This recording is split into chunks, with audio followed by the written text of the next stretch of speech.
Buenas tardes, muchachos. Gracias, profe. Bueno, ayer vimos dos conceptos en la ley de Lenz, así como el concepto de inductancia. Pues la ley de Lenz cualitativamente es muy sencilla, dice que todo cambio en un circuito, ya sea en la corriente o en el voltaje, provoca una reacción en el circuito que tiende a impedir el cambio. Es decir, que si la corriente tiende a disminuir, el circuito reacciona generando su propia corriente para contrarrestar el cambio de ahí, o si el voltaje tiende a disminuir, el circuito crea un voltaje interno que tiende a oponerse al cambio. Bueno, eso es lo que dice la ley de Lenz, ¿sí? Por otra parte vimos el circuito, perdón, el concepto de inductancia. La inductancia se mide en henrys y entonces vimos lo siguiente, ¿no? Que si tenemos una bobina, ¿sí? Y está conectado a una corriente, entonces se crea en su interior, como tantas veces lo hemos dicho, se crea en su interior un cambio que es igual a un campo que es igual a mu cero por ni, donde n es el número de vueltas por unidad de longitud. Bueno, este sería el campo, la magnitud del campo, y entonces si nos fijamos en una espira de las que de las n espiras que contiene la bobina, pues cada espira va a estar cruzada por un campo que en principio consideramos uniforme y entonces va a haber un flujo. Recuerden que el flujo es simplemente el campo multiplicado por el área. Entonces lo que tendríamos es un flujo que es igual al campo por el área, pero el campo es mu 0 n por i, ¿sí? Entonces este campo lo multiplicamos por el área y tenemos el flujo, ¿sí? Pero ahora, si tenemos, por ejemplo, una corriente variable, pues va a producir, debido a la ley de Faraday, que nos dice que se crea una fuerza electromotriz, o sea, un voltaje, cuando hay un cambio de flujo en el tiempo. Entonces, tendríamos que cada espira va a crear una fuerza electromotriz, pero como todas las espiras están enlazadas, o sea, hay continuidad entre todas las espiras, entonces el resultado final va a ser una suma de voltajes que es la contribución del voltaje, que es la suma de las contribuciones de cada espira en particular.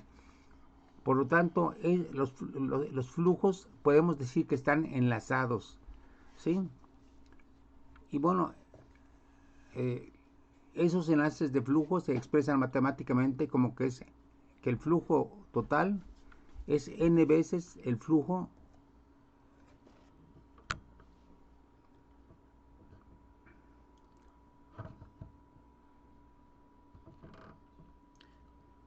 n veces el flujo de cada espira.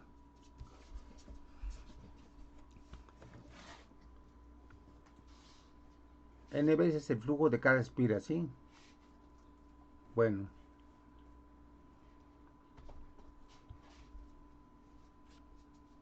así es aquí, n veces el flujo de cada espira. Ese sería el flujo total. Bueno, entonces escribiendo explícitamente qué significa esto, sería n veces el flujo, pero el flujo es del campo, mu 0 n por i, y por el área, por la sección transversal de la espira. Entonces, esta sería la expresión explícita para el flujo total. ¿Sí? Bueno, entonces a esta multiplicación de los flujos individuales por el número de espiras se le llama enlaces de flujo. Bueno, entonces tendríamos lo siguiente, que escribiendo todo esto, eh, multiplicamos n por n minúscula, pero n minúscula es el número de, de espiras por unidad de longitud. Entonces nos daría n por n mayúscula, n cuadrada entre L. Todo eso por mu 0, por la A, la sección transversal, y por la I. Lo que nos damos cuenta es que el flujo total es esta constante multiplicada por I, ¿sí? Bueno, a esta constante multiplicada por I de los enlaces de flujo es a lo que se le conoce como inductancia. Bueno, hay que subrayar entonces una cuestión, que este término que está en este cuadro rojo es, es la descripción del objeto y de la situación en la cual se sitúa el objeto. En este caso el objeto, lo que nos dice esta fórmula es que está situado o en el aire o en el vacío. Por eso le corresponde una permeabilidad magnética mu0, ¿sí? N pues nos dice el número de espiras que tiene, L su longitud, A su sección transversal. Entonces es la descripción del objeto, ¿sí? Y, y si es la parte del fenómeno eléctrico que está ocurriendo dentro del objeto, ¿sí? Bueno, a este término pues que describe al objeto y que matemáticamente es mu0 n cuadrada entre L por A, es a lo que se le conoce como inductancia. Entonces, cada objeto tiene su propia inductancia. Vamos a ver después que, por ejemplo, un toroide, es decir, un embobinado circular, tiene otro tipo de inductancia, que también describe al toroide como objeto físico, ¿sí? Bueno, entonces, si a esto lo llamamos L, entonces el enlace de flujos se convierte en L por I, es decir, este recuadro por I, ¿sí? Y entonces es una forma sencilla de encontrar a partir de esta fórmula eh, la fuerza electromotriz producida por el conjunto de espiras de la bobina, que sería E igual a, recuerden que el epsilon es igual a la derivada de phi con respecto al tiempo, con signo negativo. Entonces E es igual a menos L por DI en DT, ¿sí? En lo que nos quedamos ayer discutiendo es de qué manera podríamos eh, aumentar el flujo, no solamente aumentando la corriente, sino variando este término. Lo que ustedes opinaron es que podríamos aumentar el número de espiras. Por ejemplo, en vez de 100 espiras, poner 1000 espiras, es decir, multiplicaríamos por 10 el número de n. Si en vez de 100 espiras utilizamos 1000 espiras. O también recortando la longitud de la bobina, porque entonces n entre L aumentaría. Entonces una bobina compacta produciría un aumento en los enlaces de flujo. También podríamos aumentar el área. Ahora, esta cuestión de cambiar el flujo total, aumentando el área, parece algo curioso, porque entonces decimos, bueno, pues vamos entonces a hacer espiras que tengan una gran sección transversal. Pero si tiene una gran sección transversal, por ejemplo, si en vez de este círculo pequeño ponemos un círculo mayor, ¿por qué un círculo mayor tendría mayor efecto en los enlaces de flujo? Bueno, porque simplemente estamos haciendo que la corriente recorra en cada espira una longitud mayor, ¿sí? Entonces aquí, no, la longitud de la corriente, en este caso, para una área pequeña, es menor que para un área grande, porque aumentar el área quiere decir aumentar la longitud del alambre de cada espira. Entonces es natural que intensifiquemos el efecto eléctrico y que eso se refleja en el flujo, ¿sí? Bueno, pero ya analizamos cómo aumentar el flujo, o sea, cambiar la inductancia aumentando N mayúscula, disminuyendo L o aumentando A. ¿De qué otra forma podríamos hacerlo? A ver, quiero su opinión. ¿De qué otra forma podríamos aumentar los enlaces de flujo? A ver, quisiera su opinión.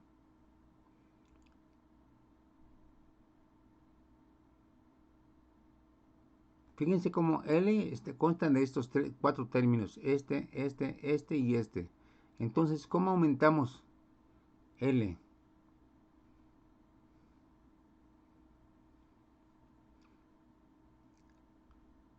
A ver, También analice. podríamos variar mu0, ¿no? Eligiendo el material en el que está nuestro arreglo. Exactamente, podríamos modificar el material que forma el núcleo de la bobina, ¿sí?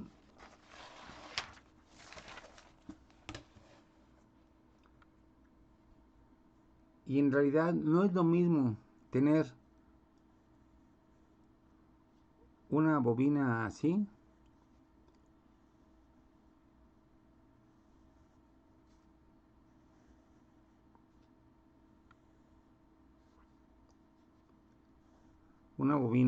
con un núcleo de aire o vacío, ¿sí? No es lo mismo eso que tener una bobina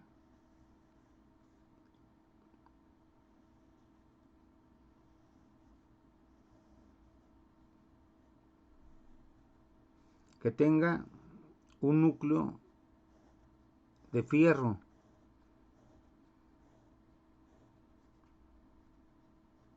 O sea, le ponemos un núcleo sólido de fierro, ¿sí?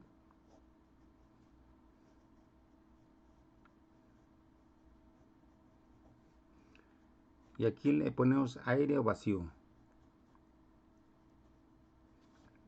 Entonces, en este caso hemos conservado N, hemos conservado la longitud, podemos conservar la corriente que le estamos metiendo, podemos conservar la sección transversal, pero hemos cambiado de mu0 a mu.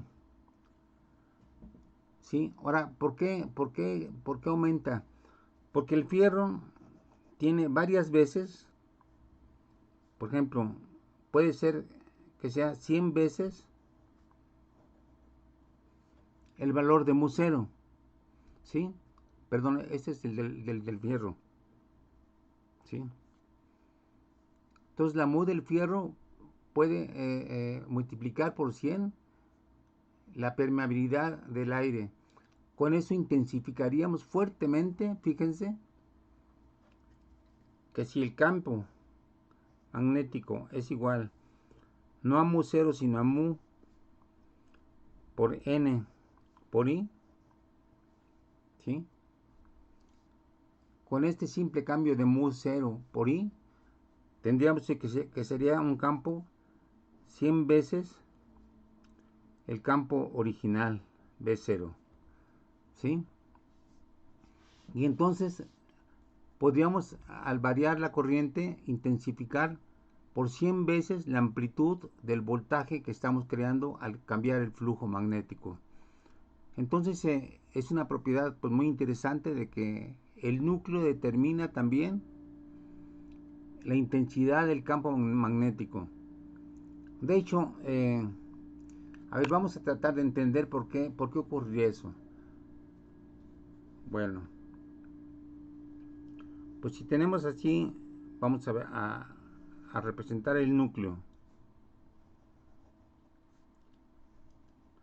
Recuerden que el núcleo está formado por, eh, por corrientes electrónicas alrededor del núcleo, ¿sí? Además del giro mismo de los electrones, que se llama spin. Bueno, el hecho es que tenemos, por ejemplo, momentos magnéticos que pueden estar desordenados, ¿no? ¿Sí?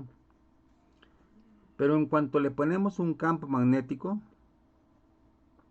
producto de la corriente que le agregamos a la bobina,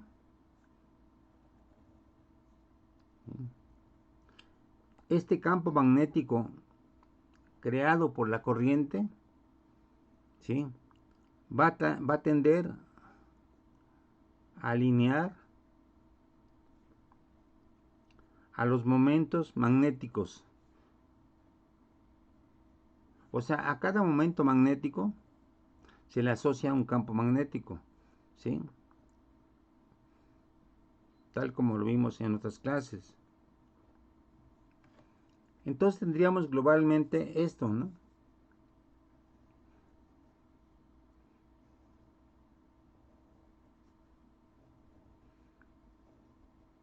Que tendríamos muchos campos magnéticos más o menos orientados en la dirección del campo externo que hemos medido por la corriente, ¿sí? Y que se sumaría al campo magnético original. Entonces globalmente tendríamos por este hecho un campo muy grande en comparación a este campo. ¿Por qué? Porque a este campo le hemos sumado los campos producidos por los momentos magnéticos atómicos, ¿no? ¿Sí? Entonces eso explica por qué el núcleo intensifica el campo magnético interno de la bobina, ¿sí? Fíjense que es una cosa muy interesante porque eh, hemos pasado de un estado desordenado de los momentos magnéticos, ¿sí?, a un estado ordenado debido al campo creado por la corriente. Y a este campo creado por la corriente se le agrega la suma de los campos correspondientes a los momentos magnéticos. Entonces, hemos pasado de un estado de desorden a un estado de orden. O sea, que la aplicación de una corriente disminuye la entropía de este sistema. Y aquí ya nos estamos metiendo con la termodinámica. Meterle una corriente a una bobina implica, si la bobina tiene un núcleo, implica disminuir su desorden, disminuir la entropía, ¿sí? De hecho, al hacer esto, podemos incluso eliminar la corriente, pasar de un cierto valor de la corriente a una corriente cero, y de todos modos, al quitar la corriente, o sea, al quitar este campo, quedaría un campo residual debido al ordenamiento de los momentos magnéticos. Y entonces es así como al quedar un campo residual habríamos creado un imán, ¿sí? No sé si quede claro eso. Partimos de un desorden, creamos un orden, ese orden implica crear un campo adicional, quitamos el campo adicional y queda este campo residual, y entonces esto ya se convirtió en un imán, ¿sí? Entonces es así con fuertes corrientes como el fierro se puede convertir en un imán, se magnetiza, ¿no? No sé si quede claro esta explicación. A ver, respóndanme. Sí, profe, todo bien. Ok, entonces es natural que con un núcleo de fierro pues aumente el campo magnético porque ya estamos agregándole los campos de los momentos magnéticos microscópicos, ¿sí? Bueno, entonces es una forma de aumentar el campo magnético metiéndole un núcleo adecuado, ¿sí? Bueno, ahora vamos a pasar ya a la parte matemática para analizar ahora sí el circuito LR, ¿sí? El circuito LR. Dejen modificar la... Ok, entonces vamos a pensar en un circuito. Tenemos aquí una pila, una fuente. Luego tenemos aquí una bobina, que la bobina se denomina inductancia. Y luego tenemos aquí una resistencia. Entonces tenemos una pila con un voltaje constante, una inductancia, es decir, una bobina y una resistencia. Bueno, aplicamos el teorema de Mayas y lo que nos va de aquí a aquí, partimos de este punto, de aquí a acá. Entonces tenemos que aumenta la energía por unidad de carga, ¿no? Tenemos un B0, un aumento de energía. Pero Fíjense algo que es así importante.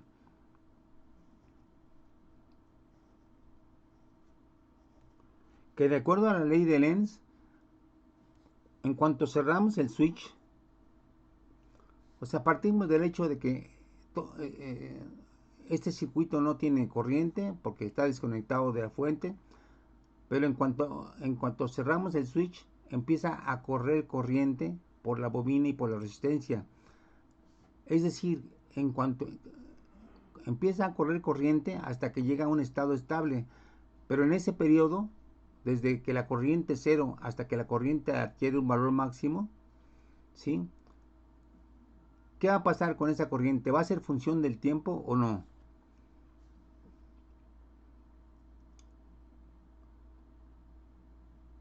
A ver, partimos de esto.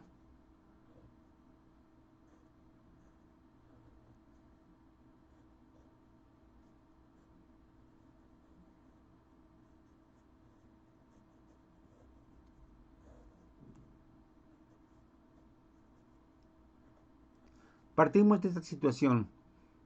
¿Va a haber corriente en la inductancia? ¿O cero en el circuito? ¿Va a haber corriente en inductancia y en la resistencia? No. No, ¿verdad? Porque está desconectado. Pero en cuanto cerramos el switch, va a empezar a correr corriente por la inductancia. Y entonces la corriente va a ser función del tiempo.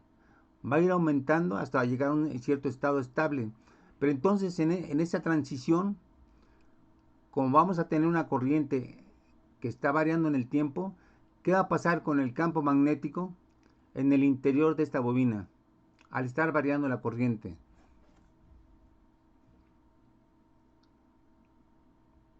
¿Qué va a pasar con el flujo en el interior de la bobina? ¿Va a ser constante o va a estar cambiando en el tiempo? ¿También va a cambiar en el tiempo? Va a cambiar en el tiempo porque está cambiando la corriente y la corriente hace cambiar el campo magnético, etcétera, ¿no? Entonces el flujo va a estar cambiando en el tiempo. Por lo tanto, de acuerdo a la ley de Lenz, se va a crear una oposición a ese cambio.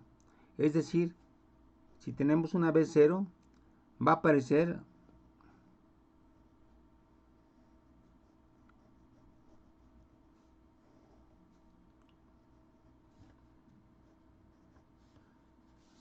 una fuerza electromotriz que se opone al cambio. Fíjense cómo esta fuerza electromotriz, este voltaje o esta pila se opone a la corriente de esta otra pila, ¿sí?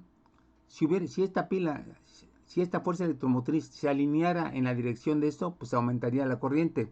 Pero no, de acuerdo a la ley de Lenz y de acuerdo a la ley de Faraday, esta fuente de electromotriz se opone a la corriente, ¿sí? Y de esta forma es así como podemos representar entonces el circuito. Entonces, ¿cómo plantearíamos la ecuación de mallas? Bueno, B0, ¿sí? Menos L por DI en DT, ¿sí?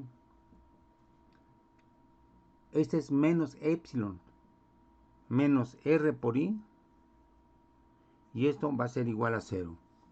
O sea, de aquí a aquí sube, de aquí a aquí baja, ¿sí? Entonces menos C, le restamos, el voltaje baja, y luego aquí sigue bajando y se hace igual a 0. Entonces aquí tendríamos esta, que sería esta la ecuación de malla de un circuito LR. Ahora,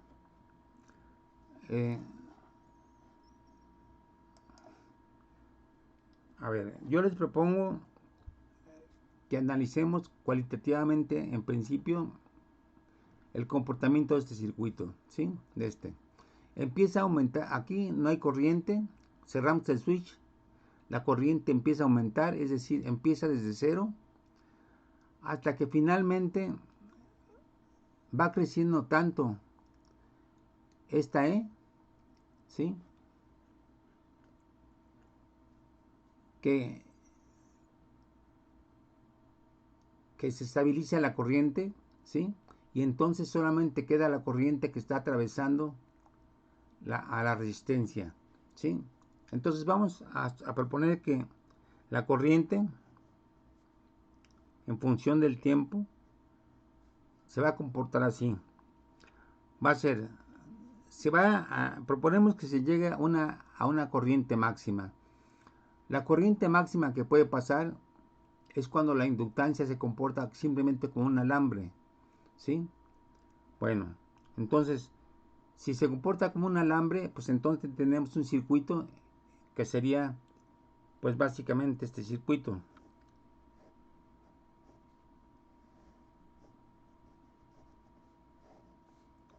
B0 y R, ¿sí? Bueno, ¿por qué suponemos que se va a eliminar el voltaje de la inductancia? Bueno, porque cuando la corriente se estabilice, ¿qué va a pasar con el campo? Cuando la corriente se estabilice dentro de la inductancia, ¿va a variar o va a ser constante? Va a ser constante. Va a ser constante, ¿sí? Y si el campo es constante, ¿cómo va a ser el flujo? También constante. También constante. Por lo tanto, la FEM va a desaparecer, ¿verdad? Porque la FEM es igual a menos d phi b en dt, pero si phi b es constante, entonces pues ya va a desaparecer esta fuente externa agregada, ¿sí? Entonces proponemos esto. Si desaparece la FEM, entonces va solamente a existir esta corriente máxima que va a ser igual a B0 entre R, ¿sí? De acuerdo a la ley de Ohm. Y todo esto multiplicado por 1 menos C a la menos RT entre L. A ver, yo propongo que esta sea la solución. Fíjense qué propiedades tendría esta solución. Si T es igual a 0, ¿cuánto valdría la corriente en T igual a 0?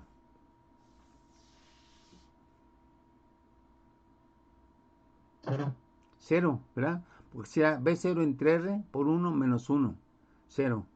Bueno, ahora, cuando T tiende a infinito, ¿cuánto va a valer este término? Se va a ir a 0. Se va a ir a 0. Entonces sería 1 menos 0, sería 1. Y entonces la I cuando después de mucho tiempo, se va a estabilizar en B0 entre R, que sería la máxima corriente que puede alcanzar este circuito. O sea, lo que yo propongo es que el comportamiento de la I en función del tiempo sea este comportamiento.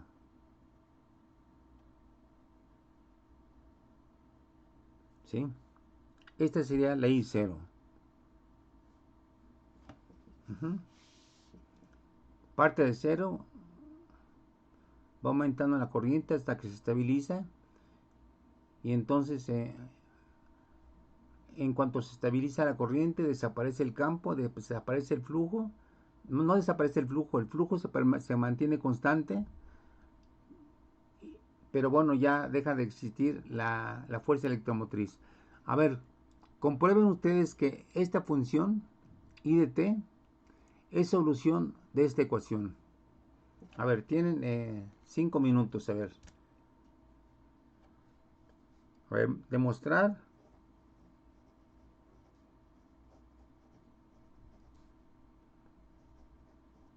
que 2 es solución de 1. A esto le llamamos 2 y a esto le llamamos 1. ¿Sí? Entonces, a ver, aprovechen el tiempo que nos falta para demostrar eso.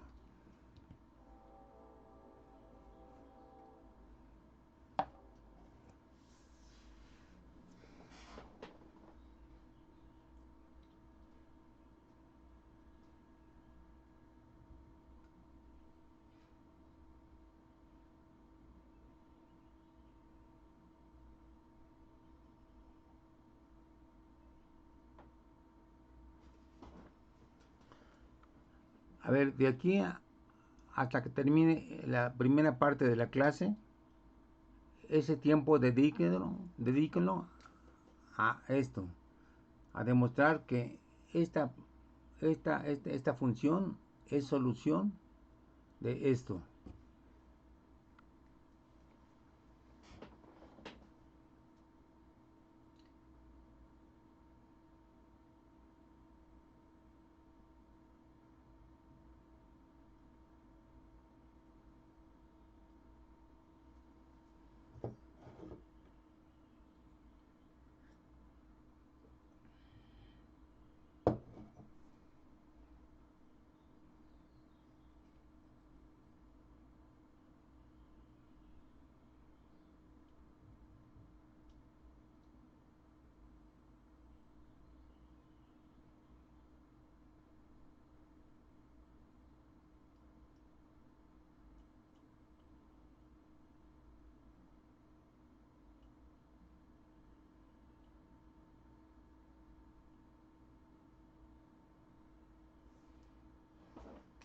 Fíjense cómo la corriente, en función del tiempo,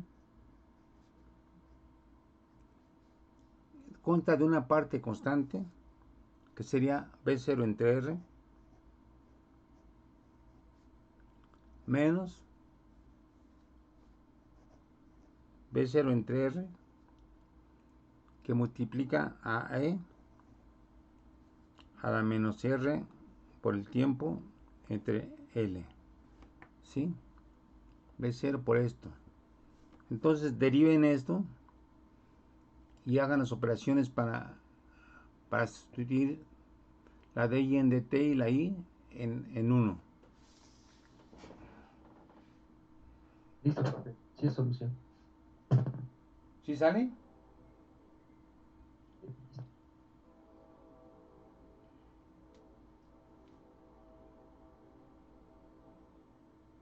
Sí es solución, profe. Ok. Pues sí, se demuestra fácilmente que es solución. Uno diría que el estado final sería esto, ¿sí? Y que ya dado que no hay fuerza electromotriz, que la inductancia ya no juega ningún papel. Pero no. O sea, el hecho de que ya no haya fuerza electromotriz no quiere decir que desaparezca la inductancia. La inductancia físicamente está ahí, pero si bien la corriente se estabiliza en este valor, en B0 entre R, ¿sí? Entonces, ¿qué es lo que resta dentro de la inductancia? Si la corriente se estabiliza, ¿qué es lo que hay entonces dentro de la inductancia?